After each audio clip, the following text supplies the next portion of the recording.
আজ আমার মন ভালো নাই, কি যে করি ভাই। মনে মনে তাই ভাবছি আজ একটা বিরিয়ানি যদি খাই, যদি খুব মন খারাপ করে কেউ আমায় মেরেও দেয় ধরে, মন আমার তুরন্ত ভালো হয়ে যায় বিরিয়ানির কথা শুনলে পরে। ধোকা খাই প্রেমিকার বা বাবার হাতে খাই মার, বিরিয়ানি হলো একমাত্র ঔষধ গোতার। এদিক ওদিক করে কোন রকমে 100 ঝেড়ে বাইক নিয়ে আমি সোজা দৌড় দিই দোকানে জোরে। যত যাচ্ছি কাছে ভয় হচ্ছে মনের মাঝে, বিরিয়ানির দোকান খোলা তো নাকি আজ আবার বন্ধ আছে। এই তো লাল কাপড় বাঁধা হাড়িতে স্ট্যান্ড দিলাম গাড়িতে, চুপচাপ কে হজম করে দেবো, কেউ জানতে পারবে না বাড়িতে। বিরিয়ানির গন্ধ আসছে নাকে, শুকে নিলাম এক পাকে, বললাম কাকা 1 প্লেট বিরিয়ানি টেবিলে দাও রেখে।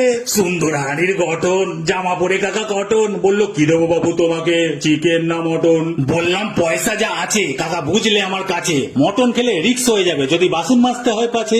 এক কাজ করো এই 100টা ধরো, চিকেনই আমায় দিয়ে দাও, লেগ পিস দিও বড়, স্যালাড দাও সাথে, থালা ধরাও আমার হাতে, আলুটা একটু নরম দিও, খেতে অসুবিধা না হয় যাতে। চিকেন তুলতুলে নরম, বিরিয়ানি পুরো গরম, এক গাল মুখে দিতেই শান্তি এলো পরম। সবকিছু করলাম কভার, গেম হয়ে গেল ওভার, আর 1 প্লেট হলে ভালো হতো, because I am biryani lover.